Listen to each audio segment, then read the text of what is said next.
Hello, this is the Raymond Forte podcast, and I want to thank you for joining me today. Today, I want to break down something that is often misunderstood and thus often misconstrued. I know I had a um, a view of this that was misconstrued as well, and I want to talk about feminism, and not the version that people argue about online, but the actual idea behind it, especially through the work of the late great Bell Hooks. So let's start with this simple fact. Feminism is not about hating men. I know that a lot of men will disagree with me about this, but the goal of feminism was not to hate men.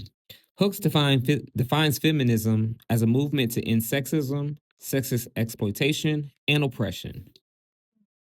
That definition is powerful because it shifts the focus away from men versus women and toward a system called sexism. And that distinction matters.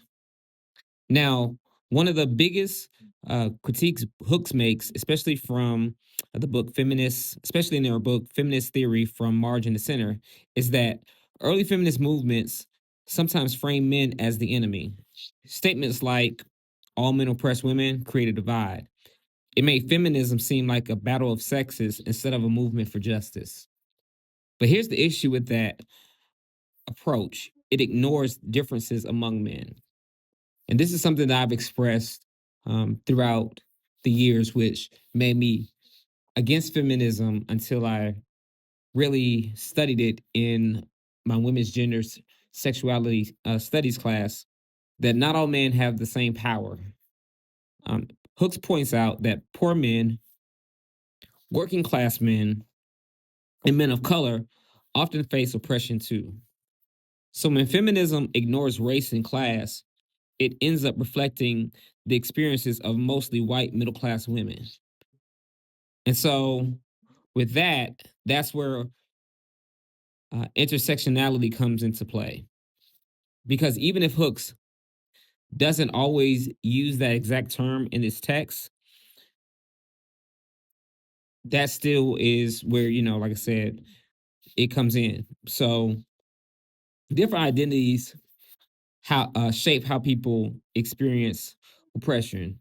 Um, so not all men, like I said, have the same power, and not all men experience oppression. So with that being said, instead of saying men are the problem, Hook Hooks are Hook argues Hooks argues that sexism is the problem and that everyone participates in it, whether consciously or not, which includes women. And it's a hard truth, but it's real because we're all socialized into a system that teaches gender roles, power dynamics, and expectations from birth. So with that, like, men are inherently told that they are created to work and take care of their families, and they're also created to protect.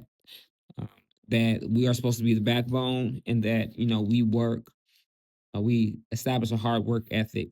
Women are, on the other hand, are often told they are made to nurture and made to be taken care of, and so whether we want to admit it or not, we all participate in some type of sexism or patriarchy because in the patriarchal society, men are in power, and most times, men are born with the idea that because we provide provision, that we also have all of the power.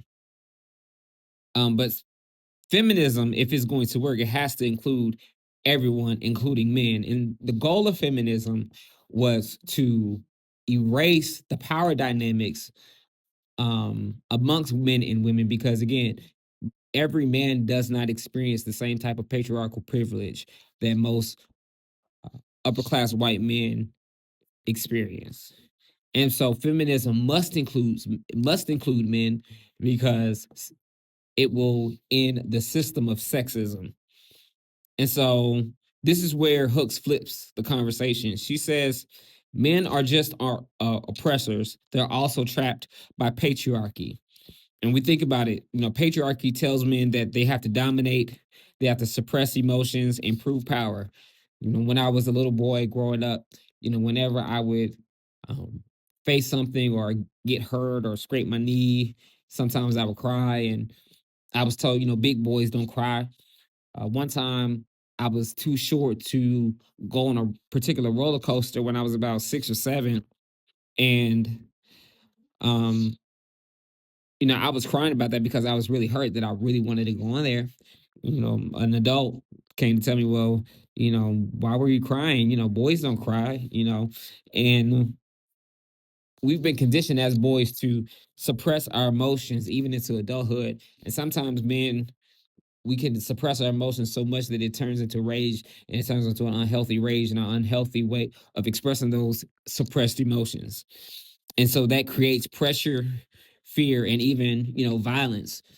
So while men benefit from patriarchy, we also pay a price for that. And most men who work themselves to the bone, who want to have that power sometimes, who want to have um, or experience that, oftentimes pay the price in a way where it costs them their life, and it costs them their mental health. It costs them, you know, years of trying to climb up a corporate or financial ladder to experience some type of liberation. Um, and what feminism does, it erases sexism and erases the patriarchy so that men do not have to experience the consequences of patriarchy. So with that being said, that's why Hooks believes that feminism can actually liberate men too. And I didn't believe it at first coming into this class, but after reading Bell Hooks and after studying how feminism addressed patriarchal dysfunctions and patriarchal norms that were unhealthy for the average man, um, it addressed that so that I could see it, and that allowed me to see feminism in a different light. And so, with that being said, my com- my view on feminism has completely been altered in a great way because of this class.